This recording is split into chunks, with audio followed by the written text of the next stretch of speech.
अगर मैं पहले ही माफ़ी मांग लेती हूँ, अगर मेरी बात किसी को बुरी लगे तो मैं किसी को नीचा दिखाने के लिए बात नहीं बोल रही हूँ।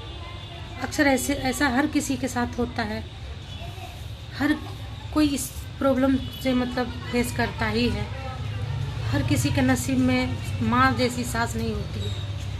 बहू तो बेटी बनने का पूरा कोशिश करती है, मगर सास कभी माँ नहीं बनने का कोई बन पाती है, वो सास ही रह जाती है। बोला भी नहीं जाता है, पर क्या करे, बोलना पड़ता है। कभी ये सब बातें मैं बोलना नहीं चाहती थी। जैसे कि अक्सर बहुओं को ही दोष दिया जाता है, बहुओं को ही बोला जाता है कि वो खराब है। मेरी बेटी तो बहुत अच्छी है, मेरी बेटी के जैसी कोई नहीं है। अरे उसके ससुराल में भी उसे सब बुरा बोलते हैं। आप बोल रहे हो मेरी बेटी अच्छी है, तो आप अपनी बेटी का ख्याल जैसे कर रहे हो, बेटी के बारे में सोच रहे हो, उतना प्यार बहू को दो। ज़िंदगी आपको बहू के साथ गुजारनी है, तो बहू का ख्याल रखो। नहीं, बहू तो खराब है, बहू का बात में आकर मेरा बेटा बिगड़ गया है, बहू का हुई होके रह गया है, जोरू का गुलाम बन गया है। लोग ऐसा ऐसा शब्द यूज करते हैं एक बहू के लिए। वो भी तो किसी की बेटी है, आपके घर में आई है, वो भी कम उम्र की ही थी जब आपके घर में आई थी। आपकी बेटी हमेशा के लिए बच्ची है, और किसी दूसरे की बेटी आपके घर में क्या बुढ़िया होकर के आ गई है। ऐसे लोगों की मानसिकता होती है कि मैं क्या बताऊं। अगर किसी के घर में 2 बहू है, 3 बहू है, तो 2 को बहुत ज़्यादा माथा पे सब लोग रखते हैं, मगर एक को पूरा नीचा गिरा कर रख देते हैं। इससे मैं फेस कर रही हूँ, इसीलिए मैं ये बात आपको बता रही हूँ।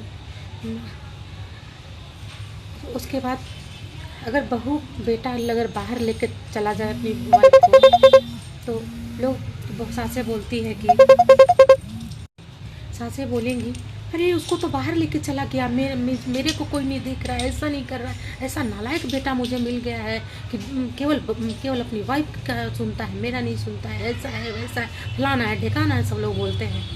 और वही अगर जब जमाई बाहर लेकर चला जाए, अपना अलग रखने लगे अपना माँ बाप से, अपने घर परिवार से, तो क्या माएँ बोलती हैं, वही सास बदल जाती है जब अपनी बेटी के बेटी की बात आती है। फिर बोलने लगती है माएँ कि कितना अच्छा मुझे दामाद मिल गया है, मेरी बेटी का तो जीवन सुधर गया है, अलग रख रहा है, सुख शांति से रख रहा है।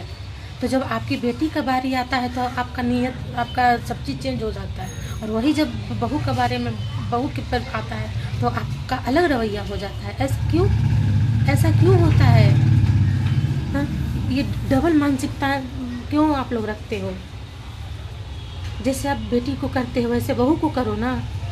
अगर आप बहू बेटी में फ़र्क करना बंद कर दोगे ना, तो वही बहू आपको बेटी के जैसा प्यार करेगी। एक चीज़ तो है कि बहू तो बेटी बन जाती है, मगर सास कभी बेटी नहीं मान सकती है। वो हमेशा वो अपना सास बहू को हमेशा बहू ही मानेगी, बेटी कभी नहीं मानेगी, कभी नहीं मानेगी बेटी। उसके लिए वो बहू ही है और बहू ही रहेगी। कोल्हू का मशीन है, बस काम करो, ये करो, बस काम करके देते जाओ। बैठने यही अगर बेटी है तो उसकी बेटी तो भी छोटी है। अरे 10 बच्चा भी हो जाएगा तो भी उसकी बेटी छोटी है, आज ही जन्म ही ली है उसकी बेटी। और बहू तो अगर आज भी आई है तो भी बहुत बुढ़िया हो गई है। अगर मेरी बातों से किसी को बुरा लगा तो माफ़ करना। मैं तंग होकर ये बात बता रही हूँ। मैं इस तरह का वो वीडियो नहीं डालती हूँ, मुझे अच्छा नहीं लगता है, मगर आज मुझे डालना पड़ रहा है। राधे राधे, जय श्री कृष्णा। और मैं क्या बोलूँगी इससे आगे। मैं बस यही कहना चाहूँगी, आप लोग बहू को भी बेटी समझो, तो आप लोग का जीवन सुधर जाएगा। पर अगर सब दिन बहू को बहू समझोगी, ताने मारोगी, तो लास्ट में आप लोगों को बहुत पछताना पड़ेगा।